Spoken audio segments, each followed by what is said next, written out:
উত্তর হলো মদ পান করলে 40 দিনের সালাত কবুল হবে না। হ্যাঁ, এই হাদিসটি সহিহ।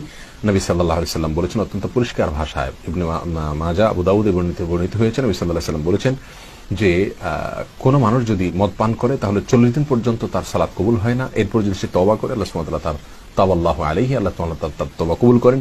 দ্বিতীয় দফা যদি সে আবারও সে কাজ করে, আবারও 40 দিন যাবত তার সালাত কবুল হয় না, লাম তুকবাল লাহু সালাতান 40 সাবাহান, 40 দিন যাবত তার সালাত কবুল হয় না, নবী সাল্লাল্লাহু আলাইহি ওয়াসাল্লাম বলেছেন। এরপর যদি সে আবার তওবা করে, আল্লাহ সুবহানাহু ওয়া তাআলা তাওবাল্লাহু আলাইহি, আল্লাহ তাআলা তার তওবা কবুল করেন। তৃতীয় দফা যদি আবার সে কাজ করে, আবার 40 দিন যাবত তার সালাত কবুল হয় না, এরপর আবার তওবা করলে তওবা কবুল হয়। চতুর্থ দফা যদি একই কাজ করে এবং আল্লাহর কাছে তওবা করে, নবী সাল্লাল্লাহু আলাইহি ওয়াসাল্লাম বলেছেন, লাম তুকবাল লাহু তাওবাতুহু, তাহলে তার তওবা আল্লাহ সুবহানাহু ওয়া তাআলা কবুল করবেন না এবং জাহান্নামের অত্যন্ত নিকৃষ্ট এবং নোংরা পানীয় দিয়ে তাকে আপ্যায়ন করা হবে, বা সেই পানীয় তাকে শাস্তি হিসেবে পান করানো হবে। করলে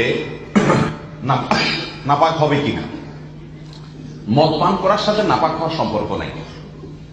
আর মদ পান করার পর যদি তার সেন্স ঠিক থাকে তাহলে সালাত আদায় করতে পারবে, এমন কোন সময়সীমা বলা হয়নি যে মদ পান করে এত সময় সালাত আদায় করবে না। তবে কোরআনে আল্লাহ বলেছেন, লা তাকরাবুস সালাতা ওয়া আনতুম সুকারা, তোমরা নেশাগ্রস্ত অবস্থায় সালাতে যেও না। এখানে কিন্তু আল্লাহ মদ পান করার কথা বলে বলছেন নেশাগ্রস্ত অবস্থায়। অতএব যদি মদ পান করার পরে নেশায় থাকে, ওই অবস্থায় সালাত আদায় করা যাবে না। নেশা কেটে গেলে তারপরে কি করতে পারবে? সালাত আদায় করতে পারবে।